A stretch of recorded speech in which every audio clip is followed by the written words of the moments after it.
Live from Factory Underground Radio, it's Strictly Adapted with Quixote and Kate. You're on.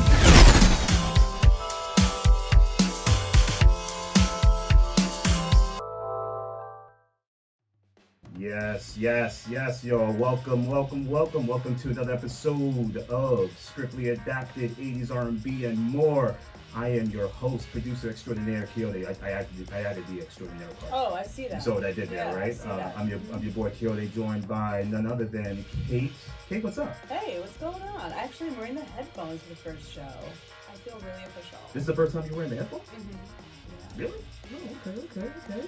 Well, now it's official. Now you're officially Trying to get this post. you're officially a co-host, right? Oh, You're officially a co-host. Okay. That's big. I like it. That's big. But yes, y'all, welcome to another episode, y'all. We're back here at Factory Underground Radio, bringing you the latest in film, TV, movies, the arts, whatever we like. We kind of bring it to you, tell you what's hot, tell you what you should be watching, all that good stuff. We got a good show for you today. Yeah. We did actually watch some stuff this week. We did. I saw a very compelling film that scared the bejesus out of me. I'm not gonna lie. It's not a horror film. I gotta tell you that. But it could be a horror film in some cases. What? I'm not gonna say it now, okay? We're not Oh there yeah, yet. that's true. We're not there. We're gonna you're make just building them up with anticipation. Exactly. I'm building you up with anticipation, y'all. We're gonna bring you some Scriptly news later on with Kate. I'm gonna bring you the film of the week. We also got the song release of today that we did last week, Yes, we did. which was very interesting. We got a song released. It's basically an R&B song that was released on this day. In the 80s. In the 80s. Yes. And we'll bring that to Not you. today. Not today, but in the 80s. In the 80s. On this month. Correct. Got On okay. this day. Oh, you just said that on this day, didn't you? You just said that on this day. Who's on first, people? Exactly. Who's on first? Yeah. But yes, we're gonna bring you the latest and greatest. Not the latest and greatest, but the greatest R&B stuff. The stuff we like. Yeah. Right. The stuff true. the stuff I was raised on and all that. I feel like most people like our 80s R&B.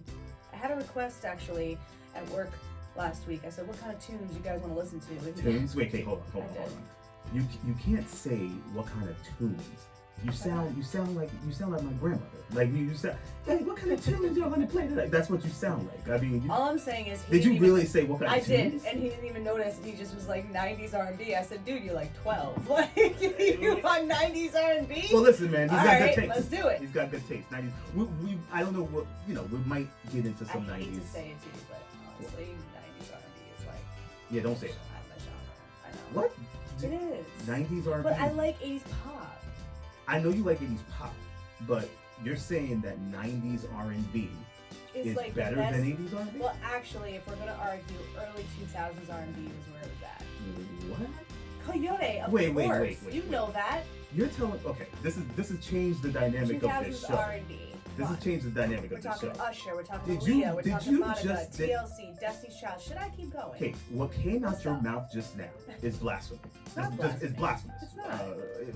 You're saying that 2000s R&B trumps over 80s R&B, even early 90s R&B? You are. I can't. Clearly, You might- there's a genre for every. There's a time period that's known for every genre of music. It's like saying like. I don't know. I don't even know what to say 70s, right 70s funk, right? Like, you Right, think okay, of so- funk in the 70s. You think Right. of R&B, the greatest period, one of the greatest periods, like 90s hip hop. So when you It's say the same the thing. greatest period of R&B music is when?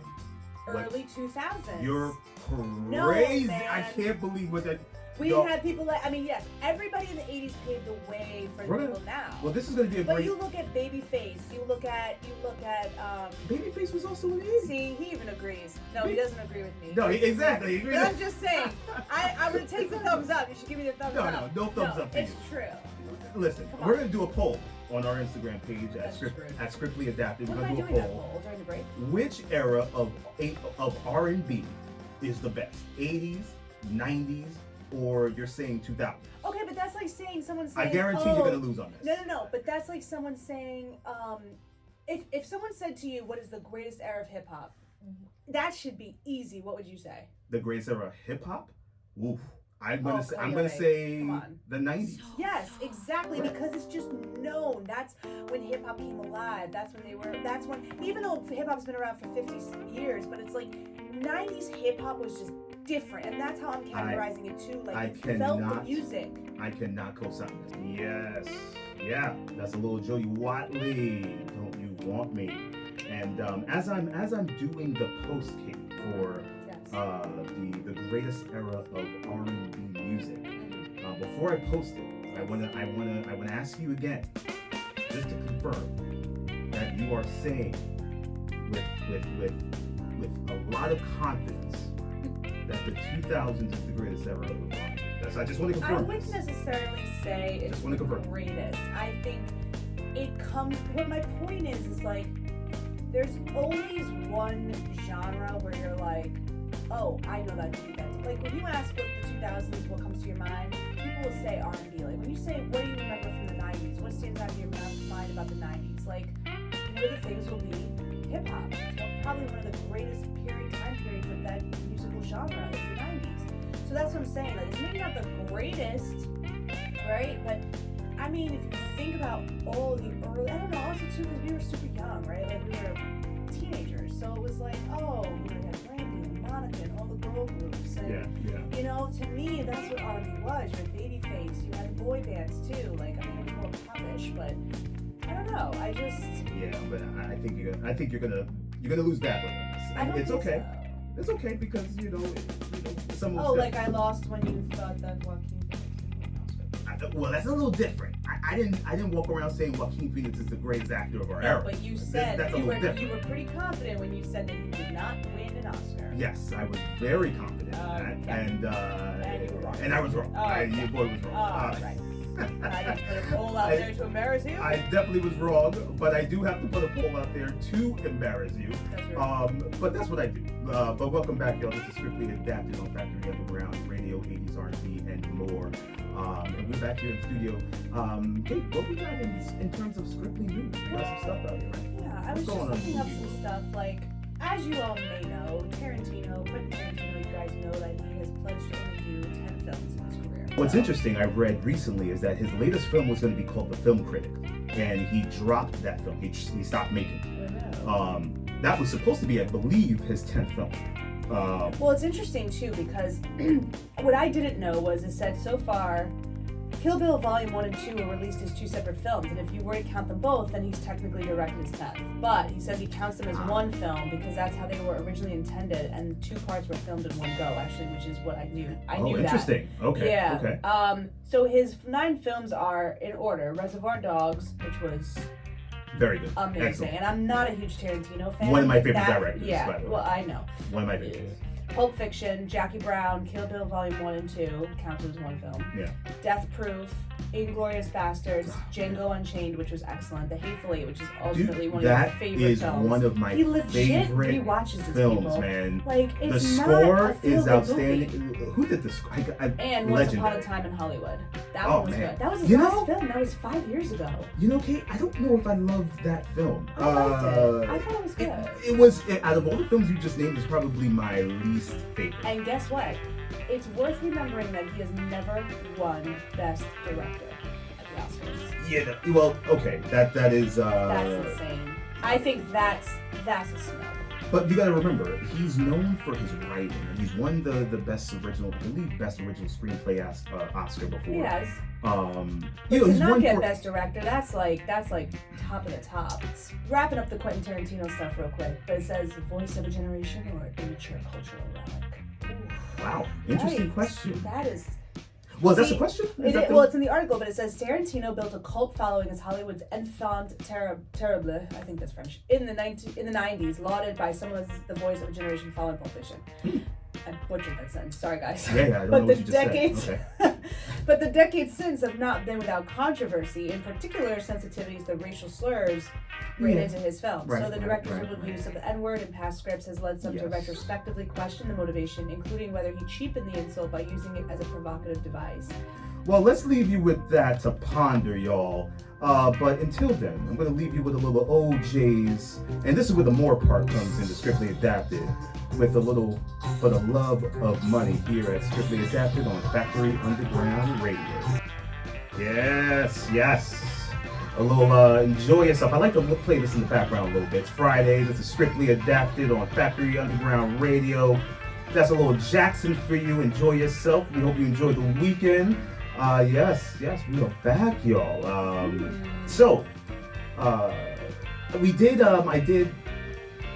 I actually watched a film this past weekend.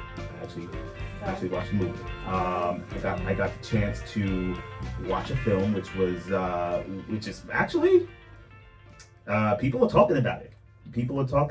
It seems to be a thing. Civil War. Civil War, starring who is in this movie, Kate? Kirsten Dunst. Nick Offerman was in it. And then Jesse Plemons, right? Who's Kirsten Dunst's husband in real life. And I gotta tell you right now, just skipping over the story for a little bit, that scene that he's in, well, you haven't seen it. The scene he's in is intense. And it's like, man, this is creepy in a lot of ways. That it could be a reality. This could be something it knocks on the door. Well, it crushes down the door of all things realism. And man, what a scene. And the last 30 minutes of this film is wild. It's this eruption between the authoritarian United States government and various regional factions. So this government, basically, people rebelled against. And now we got a war in our hands, and it follows the photojournalist of war, which is very interesting. And man, what a solid film! I didn't know what to make of it when I watched it. It was just talking about the anxiety and kind of,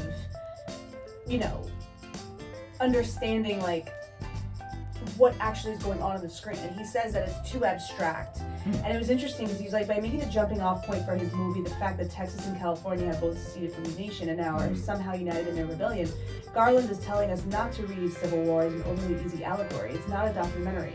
The trouble is we don't know how to read it at all. Perhaps we could believe in a world where Texas and California are insurrectionary teammates. But if that's the case, at least tell us why. Fill in the fiction. Don't have your script come down to, well, it happened just because. And I think that's very interesting because, I hate it. Sometimes I feel like certain films can get away with it, and this is where the debate always comes in. Well, it's art, and they're an artist, and they can make a movie any way they want. No, guys, sometimes things have to make sense. That's true. And you have to make a film sometimes where you are able to give just enough information to your audience where it's not open to interpretation. This is how it is.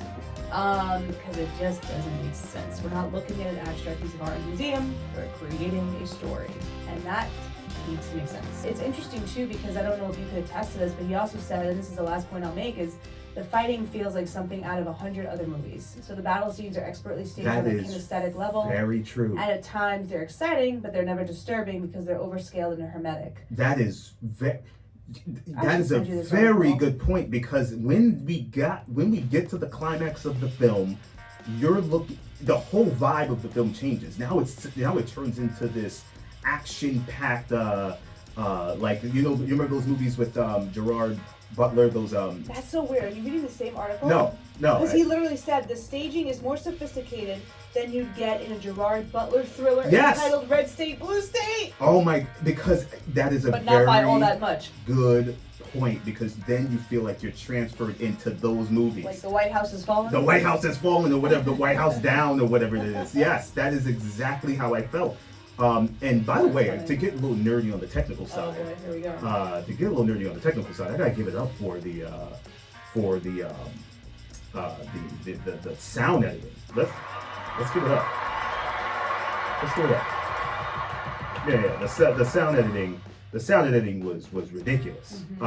It was spot on. It almost transported you into the scene. Like, it was beautiful. And I don't know if that's even mentioned in any critique of anybody's, but man, the sound editing was outstanding, y'all. But yeah, that was. I Listen, might have to watch it. I'm actually kind of intrigued now. yeah, that's Civil War for you, and if it's out right now, go see it. Don't take the kids, but it's definitely something. Or take the kids. It's something to watch, y'all. This is Scriptly Adapted on Factory Underground Radio. Yes, a little Michael Jackson for you, PYT. Now that was a huge hit back in the day. Yep. I don't even want to take a guess of what album that was on, but if I had to guess, PYT, maybe the Thriller album? It wasn't its own album? PYT was not its own album. It wasn't? I want to say PYT was on the Thriller album. If I had to, yep, it was on the Thriller album. Okay. I was right. Released in 1982. That Thriller album is legendary. I don't know if there's an album like it in history. Yeah, I think it won multiple Grammys. It set the tone for what pop music would be, and that's Michael Jackson for you, of course. Yes, yo, welcome back to Scriptly Adapted, 80s R&B and more. I am your boy Quixote. Welcome back to the show. That was a little "Who Do You Love?" "Who Do You Love" by Bernard Wright. One of my favorite songs, guys. And I think You say that about every song you play. Because every song is fire, man. Like how can you deny 80s R&B? But let's get into a little coming soon, y'all. And we got some interesting things coming out. The Chi drops the new trailer for the second half of its season 6, which will be on Paramount Plus with Showtime, and it looks amazing. I am a huge fan of this show. Yeah, I love it. I think it's well done. I think it's well written. I think it gives you a little bit of everything. Lena Waithe's brainchild, who's a genius in this, and it's all over it. I'm excited about this. What do you think? I love the show. I think the chemistry between all the actors is fantastic. I think it's such a great show. It's a show about realism and, mixed in with the culture and the lifestyle in Chicago. One that I can't personally relate to, but the beauty behind Lena Waithe's writing is that she makes you feel like you can relate to it. Yeah. Which I love. I've really grown to feel for all the characters. It's hard to pick a favorite. They're all lovable in their own way. I still stand, I think, season 5, was it? The one about love? Like all about love. Was that season 5 or season 5? 4? I feel like that was a while ago. I think it was 5, and I think it was right before this one. Okay. That was my favorite. Season 5? Yeah, season 5. But I honestly say that about every season, but it's true. You do say that about every season. I do. The season 5 really was my favorite. But anyway, I'm really excited for this. I can't wait for it to come back and see where it goes. So with this series, they recently wrapped production in Chicago on the remaining 8 episodes of the supersized 16-episode season. It's true. I need to know what's going to happen with Emmett. Emmett and Keisha. They had a little rough patch. Emmett and Duda. Duda's he's great. I don't know where they found this guy, but he's fantastic. I almost feel like he's too smooth to play that guy. I hate him. I know, and it's so, because you know what's so interesting too, when you watch people like in these interviews and you're like, wow, like you are not only obviously different than the character you play, but you're like the antithesis of the character Very you play. Different. Yeah. And they're all so different, and it's just so interesting to see the foil. But yeah, The Chi comes out on May 10th. You love all your characters. Emmett's one of my favorites. Had a soft spot for him since day one. But I can't wait to see what happens with that. Yeah. But what surprised me is this trailer. The trailer or the fact that Josh Hartnett is back in the acting world? Kind of both. Okay. But Josh has been back though. Has he? What are you referring to? Back since what, Pearl Harbor days? Is that the last thing you saw? No, I'm talking about the 90s Bop magazines where it's Josh Hartnett and Jonathan Taylor Thomas. Listen, Josh Hartnett is back, y'all. M. Night Shyamalan's Trap trailer, featuring Josh Hartnett as a serial killer trapped in a concert. And what's crazy about it is my man Josh is playing a father who takes his daughter to what seems to be a Taylor Swift-esque concert. And what he doesn't realize is that there's a SWAT, FBI, the National Guard surrounding this place because they got tipped that this killer is in the building, and it just happens to be him.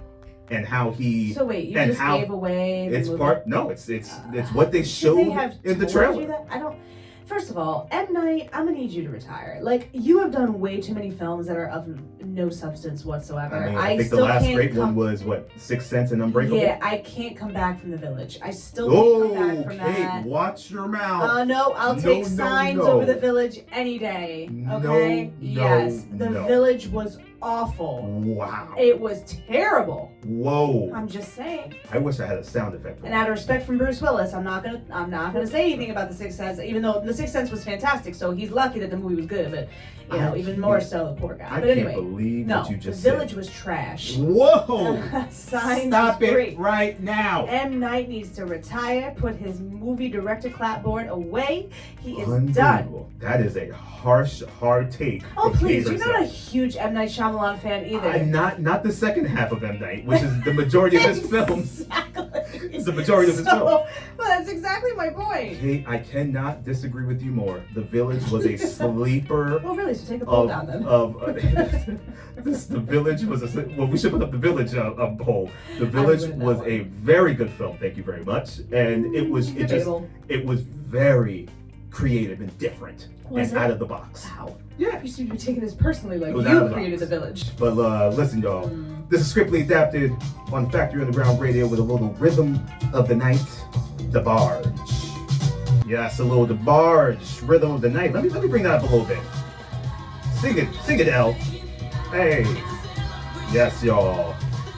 It's a celebration. It's Friday night. This is scriptly adapted on Factory Underground Radio, where we bring you 80s R&B and more. I'm your boy Kyote. Welcome back, y'all.